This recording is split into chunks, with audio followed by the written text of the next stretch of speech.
Olá, eu sou Ivan Lima e você é bem-vindo ao canal Fatos Desconhecidos. O efeito borboleta é o nome dado à ideia de que o bater de asas de uma borboleta pode provocar uma reação em cadeia capaz de culminar num furacão em uma parte distante do mundo. De certa forma, o que aconteceu no Japão, mesmo que esteja a milhares de quilômetros de nós, pode ter influência em nossas vidas. Bom, no dia 11 de março de 2011, um terrível terremoto atingiu a costa japonesa. Os estragos foram enormes, principalmente para os moradores do país asiático. Porém, apesar do fenômeno natural ter ocorrido na Terra do Sol nascente, as consequências puderam ser sentidas no resto do mundo. Para você ter uma ideia, apesar de ser imperceptível, o terremoto mudou o eixo da Terra e encurtou os dias. E é sobre essa catástrofe que eu vou falar hoje para você. Tudo começou no fatídico 11 de março de 2011. Era uma sexta-feira, quando por volta das 14h46 da tarde, horário do Japão,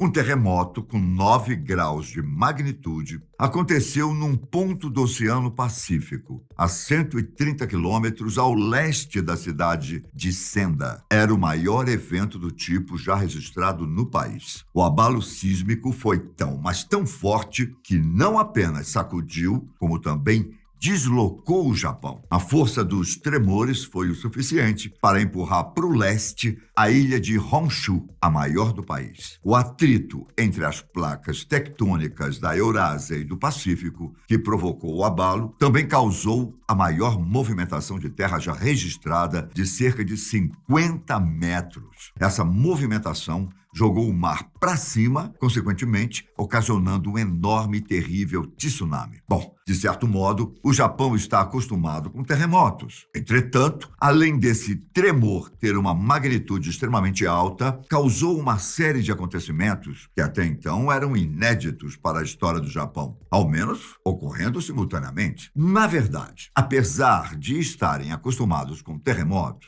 a força da ocorrência de 2011 era excepcional, mesmo para padrões japoneses. E as imagens desse acontecimento são realmente assustadoras. O fenômeno atingiu a região de Tohoku, principalmente a cidade de Sendai. Os habitantes desse município perceberam que não havia muito o que fazer quando a tragédia começou. Pedaços dos prédios se espalharam pelas ruas e tudo balançava. Era possível ver móveis, objetos caindo dos edifícios e as pessoas lutavam para não serem atingidas. Foram cerca de 6 minutos de terror, em que muita gente achou que iria morrer. A situação só não foi pior porque o Japão é extremamente preparado para esse tipo de fenômeno, por causa de um terremoto que atingiu a região em 1923, matando 140 mil cidadãos. Os japoneses passaram a construir suas edificações para absorver a energia de um abalo sísmico e evitar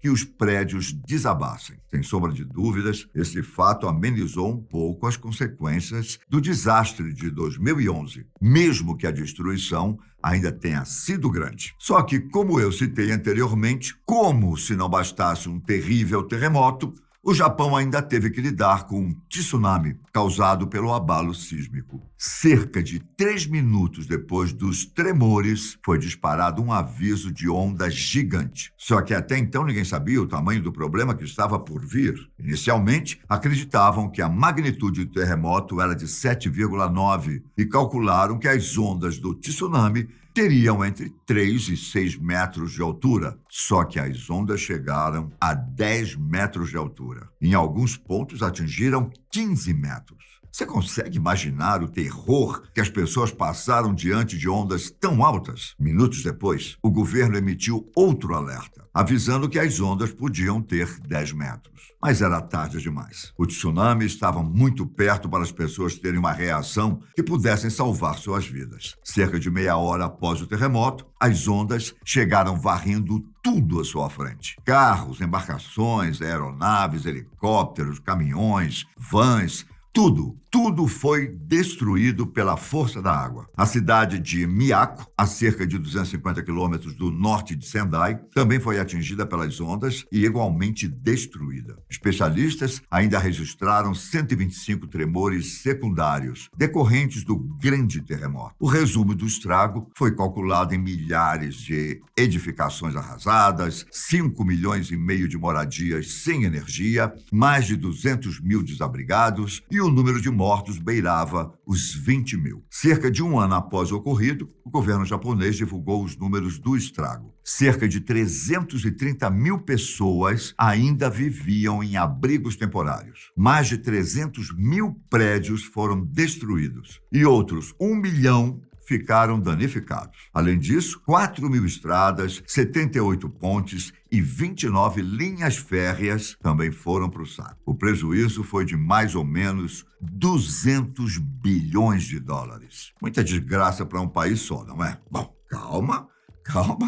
que ainda não acabou. Quando o terremoto aconteceu, a usina nuclear na província de Fukushima, que estava operando no dia, desligou automaticamente 3 dos 4 reatores que estavam funcionando. Porém, por volta das 15 horas e 42 minutos, a usina foi atingida pelo tsunami. As ondas chegaram a 15 metros de altura e a estrutura não suportou a pressão. A água invadiu o local onde estavam os geradores e toda a base da usina foi alagada. Ainda na noite do dia 11, o governo anunciou estado de emergência nuclear e evacuação de moradores num raio de 20 quilômetros da usina. Mas os esforços dos japoneses de evitarem um acidente nuclear falharam. Na tarde do dia 12, uma explosão ocorreu na usina de Fukushima. Ao longo dos dias, um vapor radioativo foi liberado na atmosfera, assim como também houve vazamento de água radioativa no Pacífico. Até hoje, muita gente não conseguiu voltar para casa. O governo até liberou a volta de parte dos moradores das cidades que precisaram ser evacuadas, mas estima-se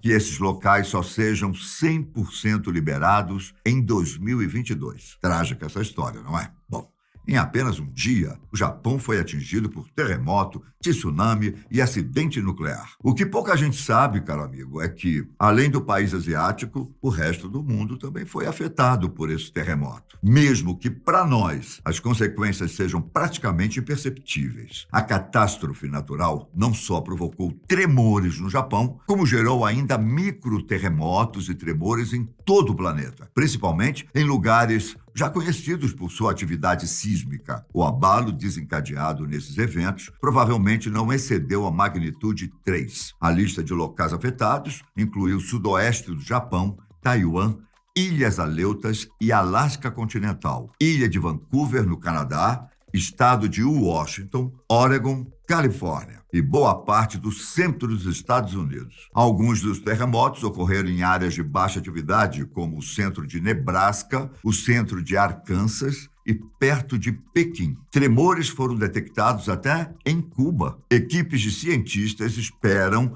que a ligação desses eventos sísmicos possa ajudá-los a entender melhor o funcionamento interno desses fenômenos. O terremoto e o tsunami foram tão poderosos que quebraram enormes icebergs na Antártica. Ondas de água que saíram do epicentro do terremoto em direção à Antártica, a 13.600 quilômetros de distância. Quebraram vários pedaços de gelo que, juntos, equivalem a cerca de 2 vezes a área da superfície de Manhattan. De acordo com os registros históricos, um dos pedaços de gelo, em particular, não havia se movido por pelo menos 46 anos antes do tsunami acontecer. Imagens de satélite também mostraram novos icebergs flutuando para o mar logo depois que o tsunami atingiu a Antártica. O terremoto não só abalou a Terra, mas também a atmosfera. Uma pesquisa indicou que os movimentos de superfície e tsunamis que os terremotos geram podem desencadear ondas na atmosfera. O abalo no Japão provocou os maiores distúrbios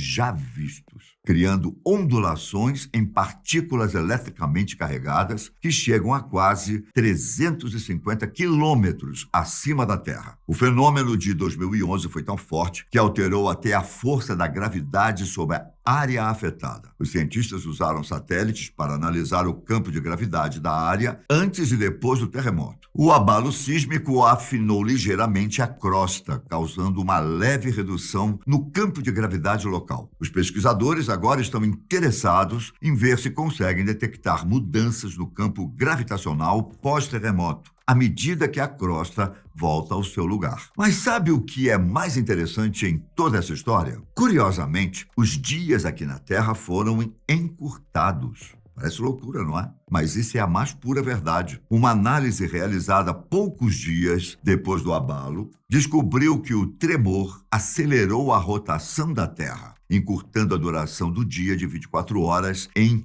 1,8 microsegundos. Um microsegundo é 1/1000º de segundo, algo que é imperceptível para nós. Isso aconteceu porque o terremoto alterou a distribuição da massa do nosso planeta e acelerou a rotação terrestre. Então, de certo modo, toda a Terra foi impactada pelo terremoto, mesmo que essa mudança passe despercebida pela maioria das pessoas. Após a ocorrência de 2011, o governo japonês tomou medidas drásticas contra eventuais tsunamis. O litoral, em vez de muros de 5 metros de altura, passaram a ter 13 metros, com o objetivo de conter futuras ondas gigantes. Cidades tiveram suas áreas elevadas, deixando-as mais seguras. Eventos como esse só nos mostram como a humanidade é frágil e que nós somos apenas um grãozinho de areia diante da fúria da natureza. Eu fico por aqui, mas nos vemos no próximo vídeo da Fatos Desconhecidos. Um grande abraço, fiquem com Deus. Tchau!